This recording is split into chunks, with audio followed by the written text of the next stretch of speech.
Matapos ipagbawal ang mga pogo, napansin ng ilang ahensya ng gobyerno na halos nawala na ang mga text scam. Sa mga pogo hub daw nang galing ang SIM cards na ginagamit sa panloloko at panghaharas. May unang balita, si Joseph Morong.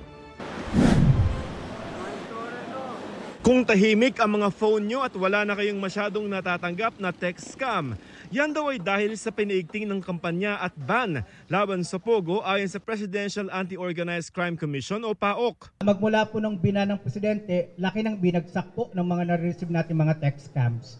Ganito rin ang napuna ng Department of Information and Communications Technology o DICT. When there was an order from the President for the immediate closure of the Pogos, malaki rin talaga yung binaba doon sa consumer complaints. Tahimik yung mga phones natin for yung mga scam na promos, yung mga iba't ibang uri ng scams natin. Sa mga raid ng PAOK sa mga Pogo Hub, libo-libo mga SIM card ang nakakumpiska nila. Hunyo noong nakaraang taon lamang sa raid sa isang Pogo sa Las Piñas, lampas 100,000 piraso ng mga unregistered SIM ang nakumpiska. Ayon sa PAOK, source ng mga SIM na ginagamit sa mga text scam ang mga Pogo Hub. Dito raw bumibili ng mga SIM ang mga nasa likod ng mga harassment, halimbawa ng mga online na pautang. Alam nila, nagsasara na yung mga Pogo. So, yun ang source nila ng ng mga SIM cards, pre-registered SIM cards. Sila yung may mga makina eh. Oo. That registers the SIM?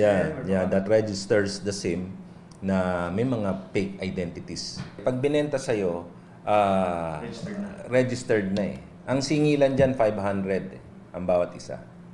Yes, the SIM. Na meron ng fake identities. Ito ay kahit legal daw na nakukuha ng mga Pogo ang mga SIM. Nung mga blanco pa, no, yung mga deactivated pa, yung mga may numbers na siya but hindi pa siya registered. Sa mga legal telcos natin kasi nga sila nagbebenta sila ng maramihan doon. As to the registration, siyempre hindi na nila namomonitor. Sa ilalim ng Republic Act No. 11934 o SIM Card Registration Act, ang end user ang dapat magre-rehistro ng numero sa SIM card. Ito ang nakikitang butas ng PAOK sa batas. Wala raw kasiguruduhan na totoong tao ang inirehistro sa telco. Ayon sa DICT, audit nila ang proseso ng pagrerehistro ng mga telecommunications company ng mga SIM card para malaman kung epektibo ba ito para maiwasan ang mga peking registration. Isang kautusan na ang inilabas sa DICT Secretary Ivan John Uy para bumuo ng isang SIM Card Registration Annual Audit Task Force. Ilan sa mga ipinapagawa ni Uy sa task force ay beripikahin kung totoo ang mga pagkakakilanlan ng nakarehistrong subscriber mula sa National ID System.